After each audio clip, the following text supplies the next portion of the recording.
लगी, जिसका नाम है इंसान और भूत। बहुत समय पहले किसी गांव में लखन नाम का एक हीरे का कारीगर रहता था। उसे हीरे तराशने में महारत हासिल थी। वो बड़े बड़े हीरे भी बहुत आसानी से तराश देता था, इसलिए उसका मालिक उससे बहुत खुश रहता था। लखन, तुम मेरे सबसे भरोसेमंद कारीगर हो। एक दिन जौहरी ने लखन को कुछ हीरे दिए और कहा, लखन, ये हीरे बहुत कीमती हैं, इसलिए मैं ये काम तुम्हें दे रहा हूँ। तुम इन्हें सही सलामत दूसरे गांव में सेठ अमीर चंद के पास पहुँचा दो। ठीक है मालिक। ऐसा कहकर लखन ने जौहरी से हीरे ले लिए और वहाँ से चला गया। दूसरे गांव जाकर लखन ने जौहरी के कहे अनुसार सेठ को हीरे दे दिए। सेठ जी, ये लीजिए आपके हीरे। सेठ को हीरे देकर लखन अपने गांव के लिए निकल पड़ा। रास्ते में उसे एक जंगल दिखा। जंगल देखकर वो बोला, सूरज डूबने वाला है। अगर मैं पक्के रास्ते से गया तो मैं आधी रात से पहले घर नहीं पहुंच पाऊंगा, लेकिन अगर मैं जंगल के रास्ते से जाऊं तो अपने गांव तक का रास्ता आधे समय में ही तय कर सकता हूं। मुझे जंगल के रास्ते से ही जाना चाहिए। ऐसा कहकर वो जंगल के रास्ते चल दिया। लखन बहुत मस्ती में जंगल के रास्ते से जा रहा था। स्वैग से करेंगे सबका स्वागत। तभी एक भूत की नजर उस पर पड़ी। भूत देखने में बहुत डरावना था। अरे वाह, इंसान! बहुत दिनों बाद कोई इंसान दिखा है। आज तो मजा ही आ जाएगा। ऐसा कहकर वो लखन के पीछे पीछे चलने लगा। भूत से अनजान लखन अपनी मस्ती में गाता हुआ जा रहा था।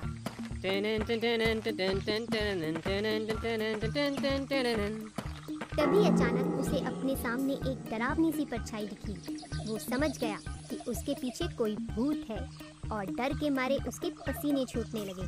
ये भूत कहाँ से आ गया? मैं तो जल्दी घर पहुँचना चाहता था, लेकिन अब लगता है मैं कभी घर ही नहीं पहुँच पाऊंगा। तभी अपनी जान खतरे में देख उसे एक तरकीब सूझी।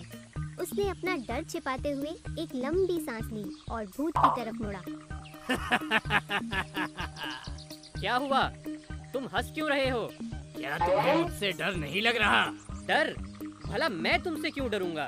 क्योंकि मैं भूत हूँ। तो तुम भूत हो तो मैं भी तो भूत हूँ। पर तुम भूत लगते तो नहीं। मुझे ऐसे भूतों की तरह रहना अच्छा नहीं लगता, इसलिए मैं इंसानों की तरह रहता हूँ। ये सुनकर भूत बहुत निराश हुआ और बोला, अच्छा, तुम भी भूत हो? मतलब मुझे आज भी इंसान खाने को नहीं मिलेगा। अरे तुम्हें इंसान खाना है तो मेरे साथ चलो। मैंने सुना है वहाँ एक बहुत मोटा इंसान जंगल के रास्ते अपने घर जा रहा है। हम दोनों मिलकर उसे खाएंगे। अच्छा, ऐसा है तो चलो। भूत और लखन वहाँ से चल दिए। कुछ ही देर में दोनों में दोस्ती हो गई। लेकिन फिर लखन को डर लगने लगा। वो जानता था कि उसे जल्द से जल्द भूत से छुटकारा पाना होगा, क्योंकि अगर भूत को सच पता चल गया तो वो उसे खा जाएगा। तभी उसे एक तरकीब सूझी और उसने भूत से कहा, वैसे दोस्त, तुम तो इतने शक्तिशाली हो तो तुम्हें तो किसी से डर नहीं लगता होगा। नहीं नहीं, ऐसी बात नहीं है। मुझे भी डर लगता है। तुम्हें किससे डर लगता है?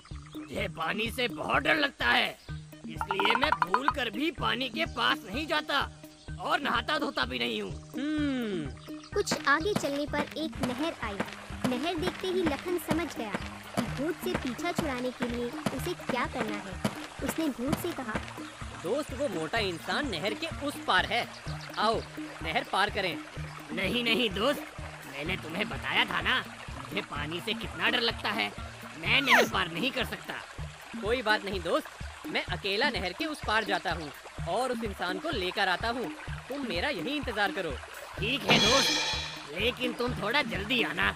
हाँ हाँ, मैं बस यूँ गया और यूँ नहीं आया। क्या? मेरा मतलब यूँ आया। लखन नहर में कूद गया और जल्दी जल्दी नहर पार करने लगा। नहर की दूसरी तरफ पहुंचकर उसने चैन की सांस ली। वो पलटकर भूत से बोला, अरे ओ भूत, अब तुम इंसान को खाने के बारे में भूल ही जाओ। क्या हुआ दोस्त? कौन सा दोस्त? मैं कोई भूत नहीं, मैं इंसान हूँ। और मुझे तो आज पता चला कि भूतों में भी उल्लू होते हैं। क्या? तुमने मुझे उल्लू बनाया? मैं तुम्हें नहीं छोड़ूंगा। हाँ, पर मुझे पकड़ने के लिए तुम्हें नदी पार करनी पड़ेगी और तुम्हें तो पानी से डर लगता है। भूत समझ गया कि लखन ने अपनी समझदारी से उसे हरा दिया है। दूसरी तरफ लखन भूत से जीतकर बहुत खुश था। वो खुशी खुशी गाना गाते अपने गांव लौट गया। स्वैग से करेंगे सबका स्वागत। टनन टनन टन टन टनन टनन टनन टन टन टनन। इस तरह एक साधारण से लखन ने अपनी समझदारी से एक शक्तिशाली भूत को हरा दिया। तो बच्चों, इस कहानी से हमें ये शिक्षा मिलती है कि अगर हम चाहें तो अपनी समझदारी से बड़ी मुसीबत से भी जीत सकते हैं। इसलिए मुसीबत के समय हमें हमेशा अपनी अक्ल का इस्तेमाल करना चाहिए।